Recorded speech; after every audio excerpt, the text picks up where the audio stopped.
Good evening, Delhi. Great to see a packed hall. It's always a tough ask to take over from my colleague Chandra. Chandra, thanks for that very generous introduction. Well, we are going to kickstart today's show with a very, very interesting panel, which is perhaps at the heart of what many stakeholders in this hall are in fact involved in, which is, of course, the fact that our family offices today emerging as the new investment engines for deal activity in India. We really, at Moneycontrol, couldn't have asked for a more stellar, diversified panel. We have the corporate perspective coming in from the Dabur Group. We have the family office perspective coming in from Catamaran Ventures. Thank you, Mr. Ranganath, for flying down from Bangalore. We have the investment advisory perspective coming in from Soumya Rajan, and of course the Big Four perspective from PwC. So before we kickstart, a big round of applause for all the panelists on stage. Right, so let's kickstart straight into this very, very interesting panel. Lots of exciting things that our panelists are looking forward to share. Soumya, let's start the panel with you, and let's address the public versus private markets debate, right? And that's always something that is considered when it comes to investment strategy. What a fabulous and sizzling year we have had in India in terms of the public markets, right? A record number of IPOs, a huge host of block deals. This year also saw India's largest ever IPO, the Hyundai India IPO. So in many aspects, this year for the Indian capital markets has been rather, it has been spectacular in terms of deal activity. But on the other hand, private markets, and that's where I want Soumya's perspective, because correct me if I'm not wrong, but over the past few years, the investments by family offices in private markets have sort of gone up. Soumya, what are the trends that you're observing in this space? Because at the end of the day, as a family office, you would want to give back to your ecosystem, right? Which is the entrepreneur ecosystem. Your initial thoughts? Sure, thank you. So when it comes to family offices and investing, one of the things we as advisors always say is that you need to get the asset allocation right.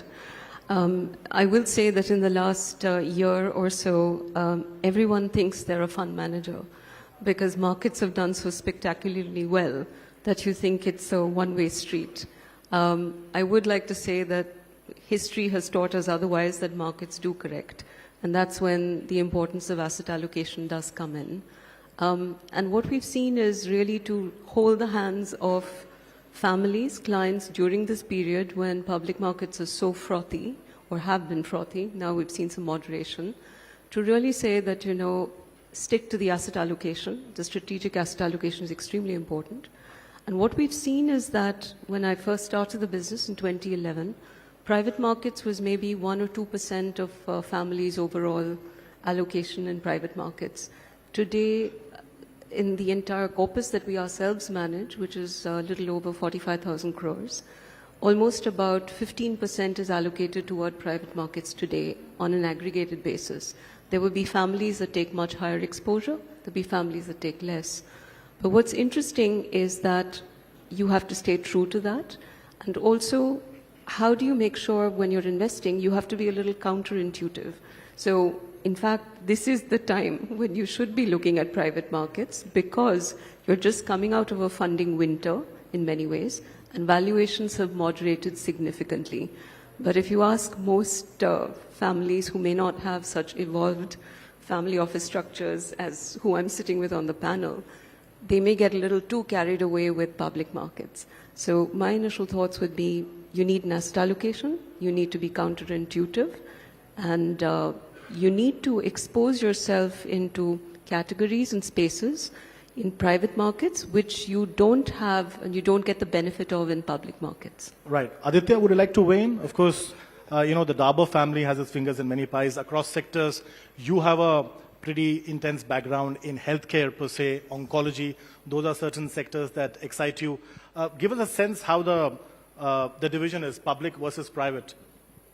I think, and perhaps we're a little unique in this, in some regards because, Dabur is a publicly listed company and our family being significant shareholders of that makes up a significant chunk, which always skews the balance, of course, for anybody foolish enough to try and advise us, I should say. No, jokes aside, we do get a lot of this, but,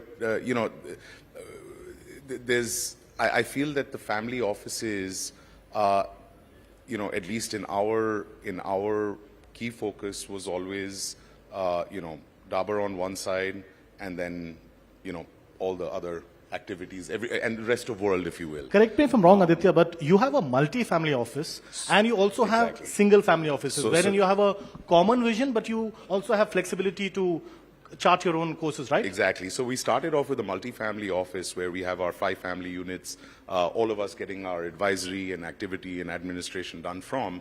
And since then, it's, over time, various family members have done this in different ways. We've brought our own single family sort of advisory, which brings our own flavor, if you will.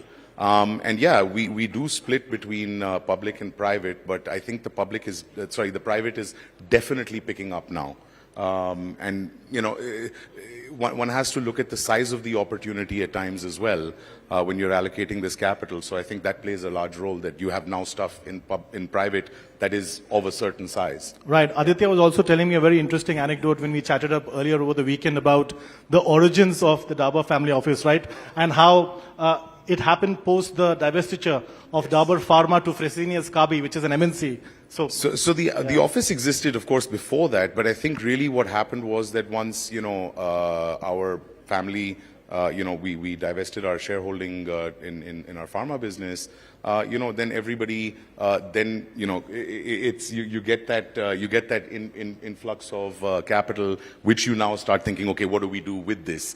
And that's when all the plans start coming up. Whether we follow them or not is always a question mark, but yeah, absolutely. And that made a big difference. Sure. Absolutely. All right. Now let's turn our focus to one of the most successful and active family offices in India, and that, of course, is Catamaran Ventures. MD Ranganath, when Catamaran Ventures started many years back, the market wasn't really as crowded as it is today, right? There's a lot of competition today, a lot of intensity. Does that mean that Catamaran is now striking more deals?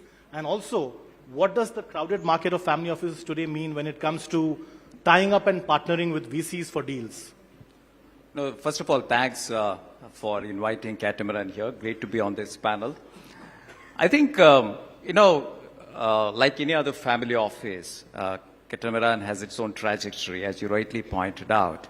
I think initially, of course, it's all kind of saying, hey, what is the right asset allocation? What is the risk appetite of the family, right? And that's where what Soumya mentioned is very important, in the sense that, look, what is for example, in our case, we have a simple written expectation, which is we double our assets every 5 years, which is 15%. Because that kind of sets up what should be the asset allocation. Now, something unique for us, apart from the public and the private markets, has been our joint ventures, right? Joint ventures gave us a unique opportunity to bring some of the global players into India, whether it is Amazon or Aeon. At the same time, leverage our operating experience of scaling. And you exited both, right? Amazon as well as Aeon. Exited both. Yeah. So I think that was something unique. But increasingly what I see is that apart from, kind of investing in funds, and increasingly family offices are also looking at taking larger stakes together and sharing the risk in private companies, all right, which need growth capital.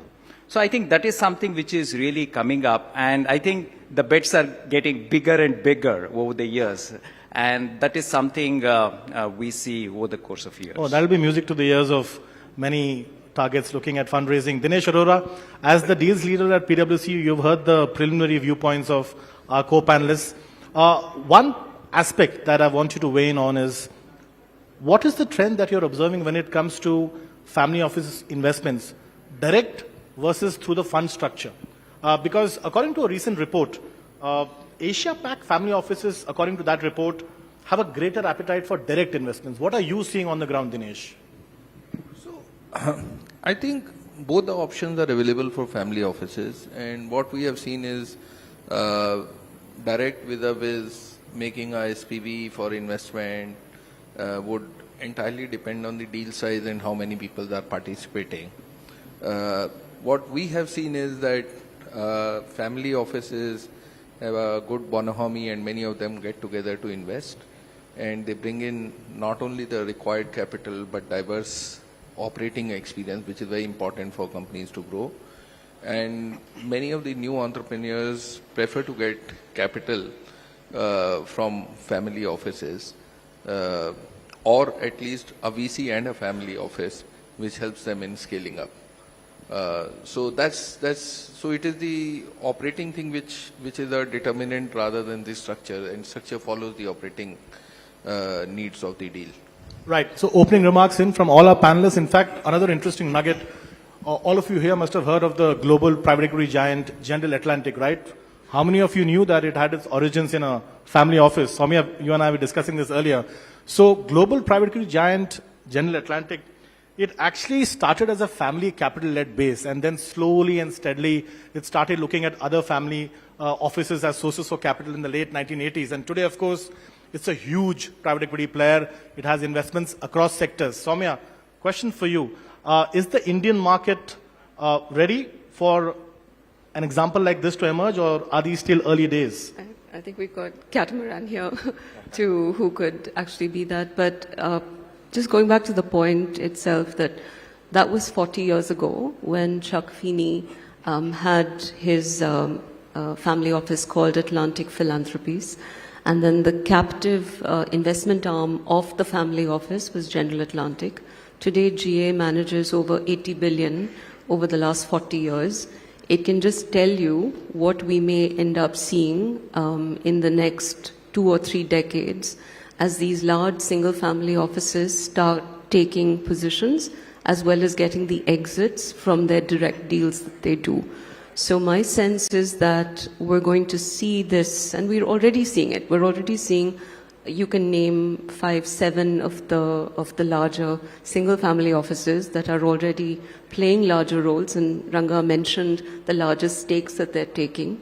You had the example of First Cry last year, where 3 or 4 different family offices took 450 crores as a stake, and then that got listed about earlier this year. Even Swiggy. Swiggy, So I to a- think, was to a more lesser dispersed, extent. was Yes. much more dispersed.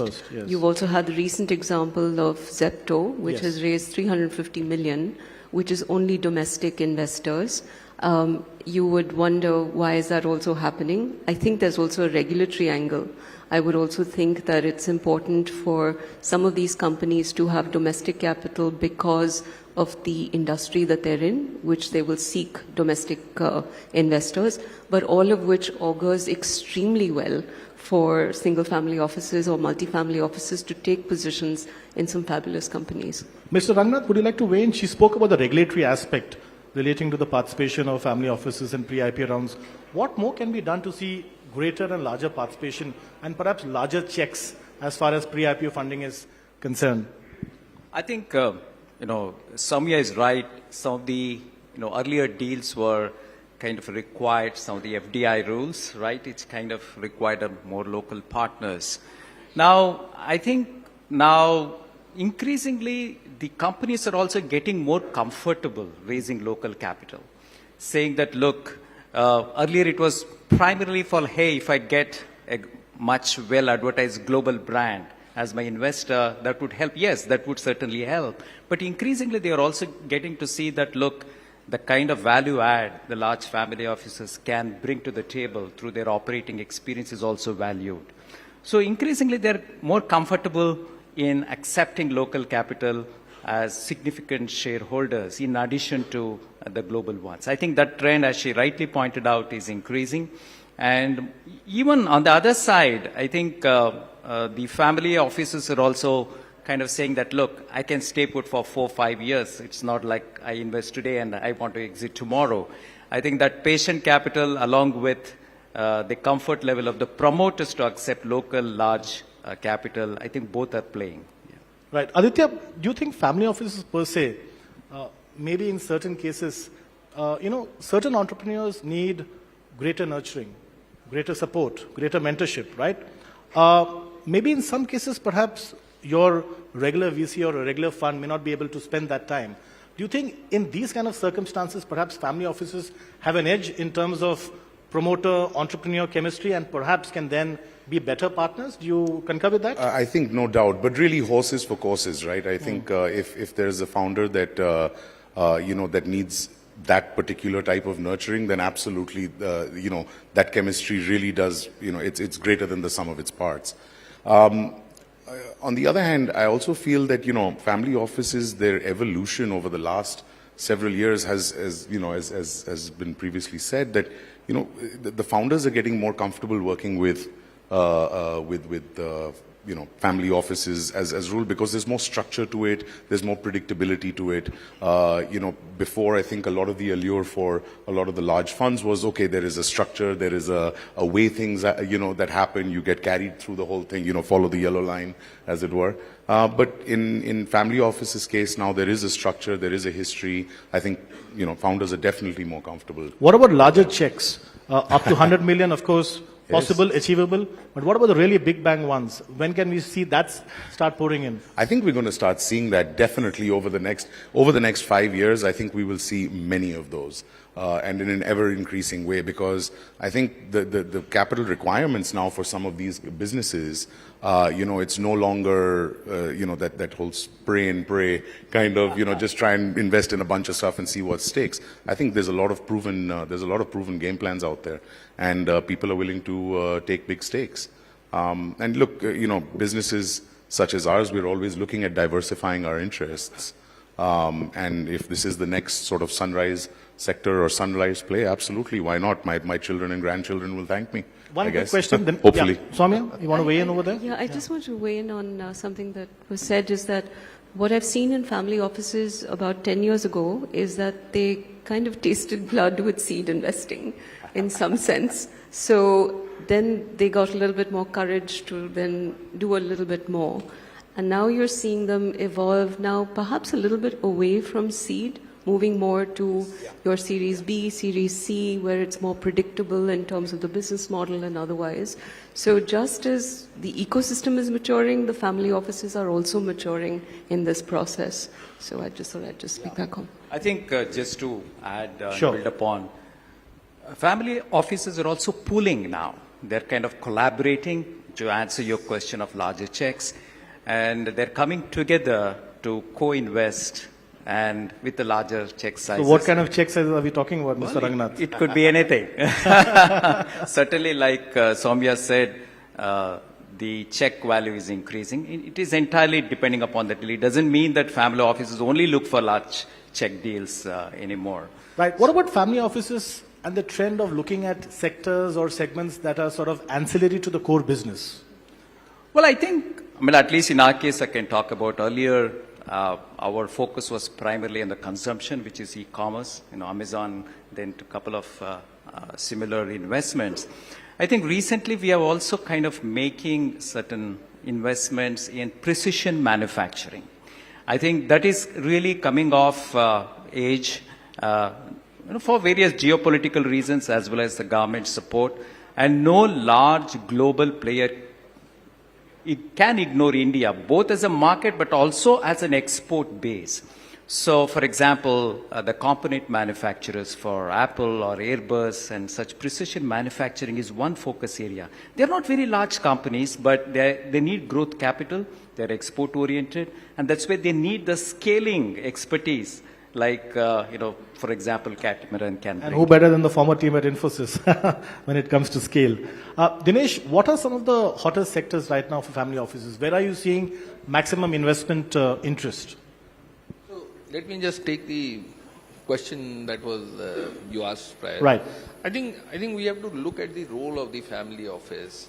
Like a portfolio manager, the role of the family office has now become of capital allocation rather than, running the business on a day-to-day basis.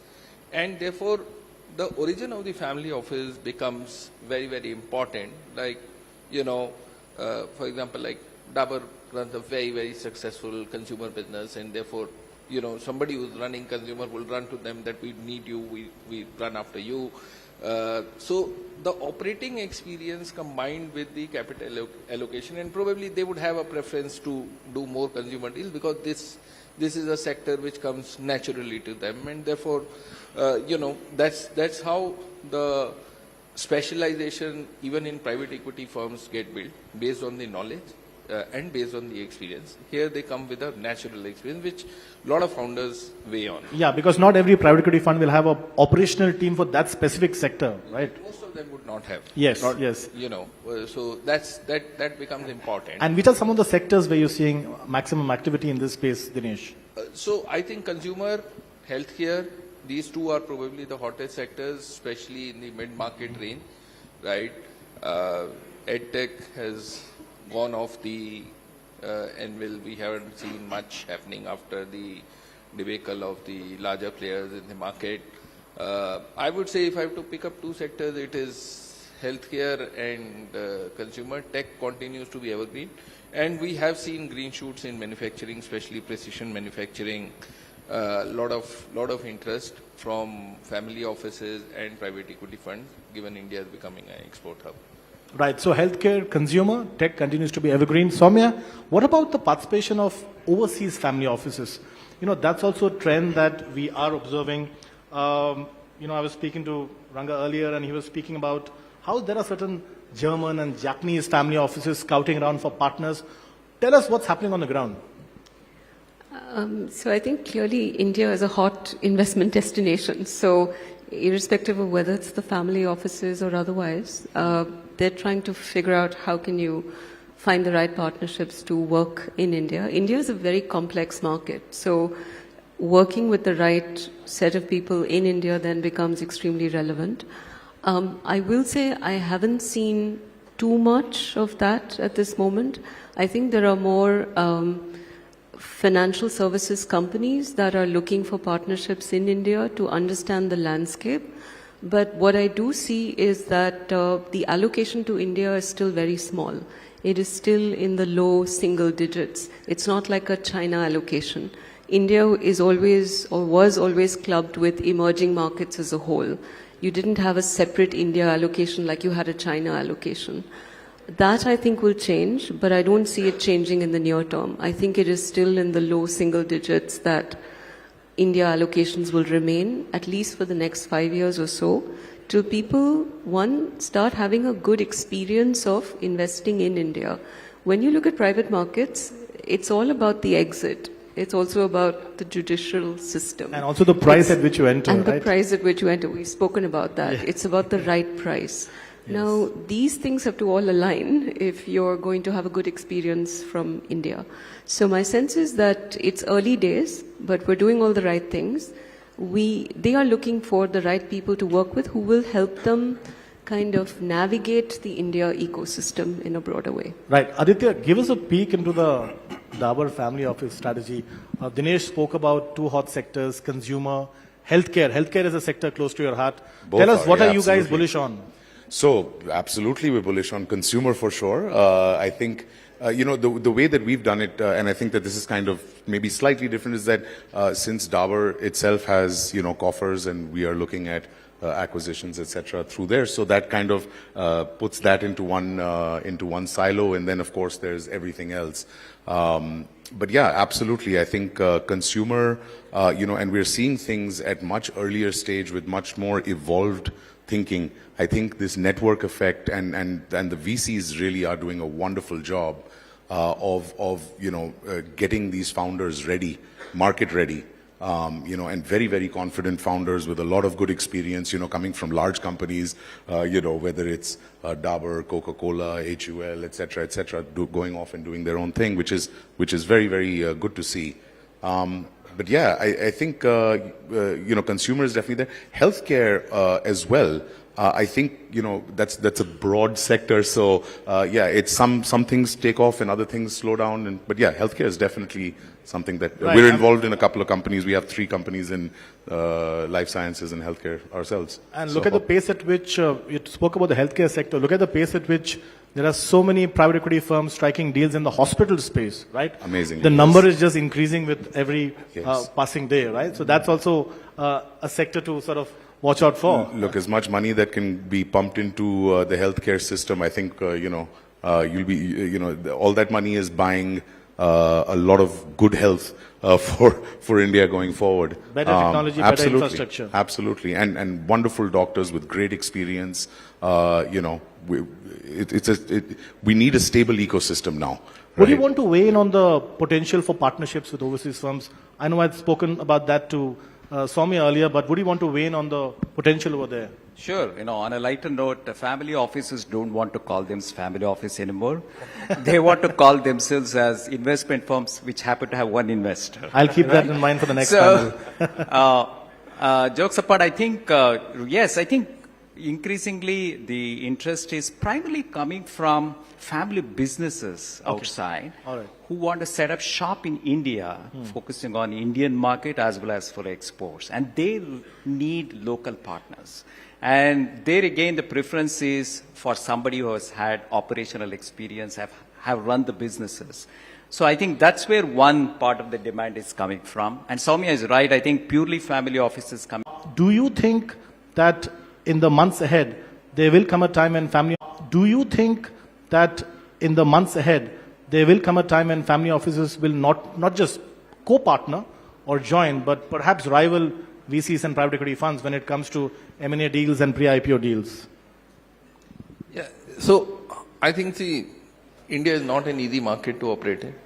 Private equity funds have learnt it the hard way.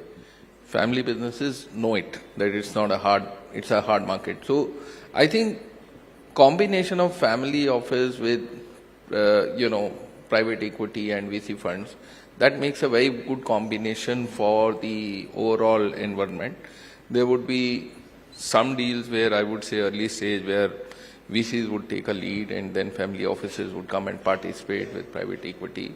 That is very much required for the economy, and that's how India is going to grow. And I think family offices have realized this opportunity and they are doing a great job, and we have seen a lot of interest from them. Hopefully this will continue, because that's the best thing that could have happened to India, that money is being allocated Right. In a very right fashion by the people who have money. Sure. On that optimistic note, we'll wrap up the first panel of the third edition of the Indian Family Business Awards. Let me thank Dinesh, Soumya, MD Ranganath, as well as Aditya for sharing the insights. And audience, you've been great. I'll hand it over to my colleague Chandra to take this event forward. Thank you. Thank you.